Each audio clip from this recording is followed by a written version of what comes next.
Hey everyone, and welcome. In today's workplace, there's this unspoken agreement between a company and its people, and it's all built on data. Today, we're diving into how HR is right at the center of this, and how protecting that data has become way more than just a compliance task. It's now the bedrock of building trust. Just think about it for a second. From the moment someone even applies for a job to their last day, and even long after they've left, HR is collecting, storing, and managing just a massive amount of incredibly sensitive information. They've really become the nerve center for all employee data. And that is the big question for every single HR professional out there. Because with all that power comes some pretty huge legal and ethical responsibilities. So it's not a matter of if you're handling data, it's a question of how well you're actually protecting it.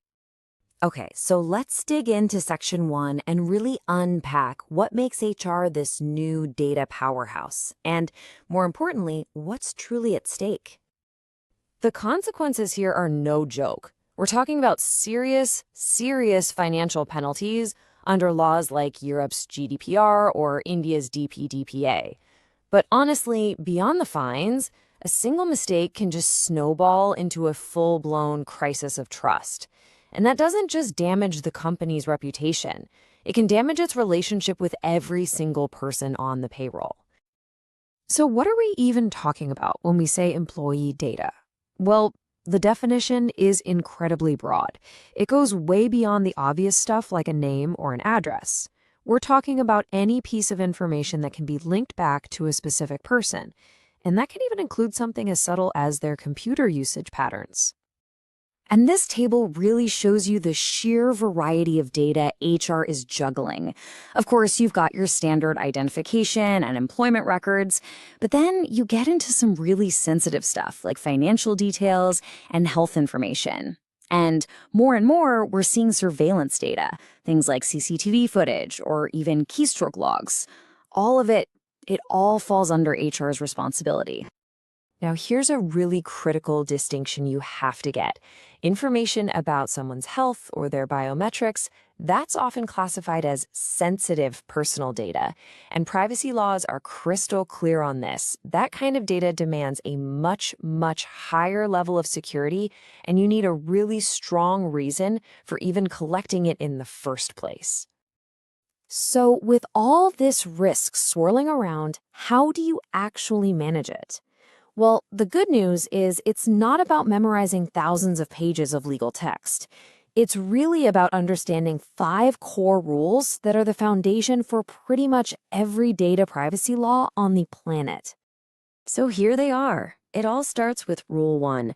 Only take what you absolutely need. Then be transparent about why you need it.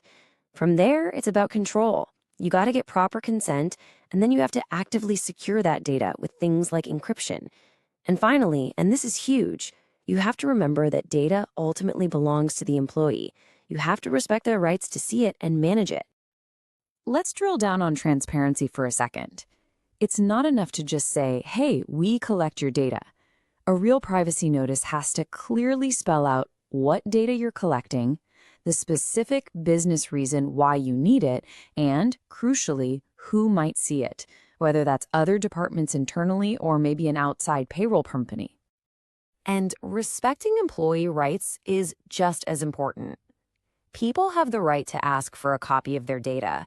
That's often called a Data Subject Access Request, or DSAR. They can ask you to fix mistakes, and sometimes they can even object to how you're using their info. It's all about giving them real agency over their own personal information. All right, now that we know the rules of the game, let's look at where things usually go wrong. And you might be surprised. These risks, they're not hiding in some complex line of code. They are usually sitting right there in plain sight in our everyday HR routines.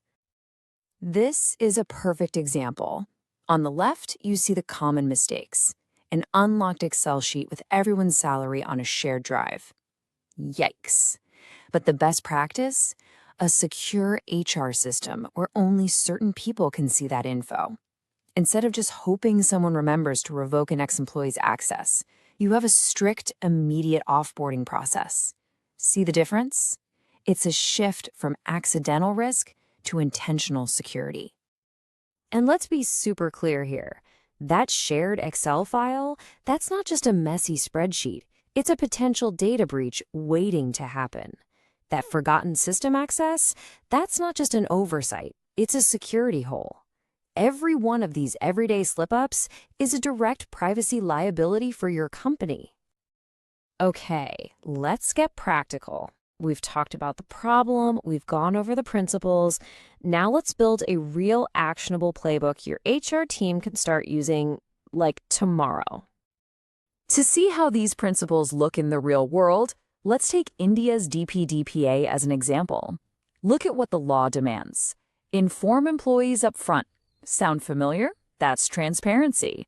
Only store data as long as needed. That's data minimization. It also lays out practical steps, like having a data protection officer, a DPO, and keeping detailed records. These laws are just putting our 5 core rules into practice. So here it is, your action plan. And you should really think of this as a continuous cycle, not a one-time checklist. It starts with clear policies and people who are actually trained on them. That's non-negotiable. Then you give those people secure systems and clear rules on how long to keep data. And finally, you close the loop with regular audits, which then helps you improve your policies, and the whole cycle starts over. And that brings us to our final and I think most important point. Because all of this work, it's not really about avoiding fines or just checking boxes on some form. It's about building something much, much more valuable. I absolutely love this quote because it completely reframes the entire conversation. How you handle your employees' data is a direct signal of how much you respect them. It really is a fundamental part of the employer-employee relationship. It's an unspoken contract of trust.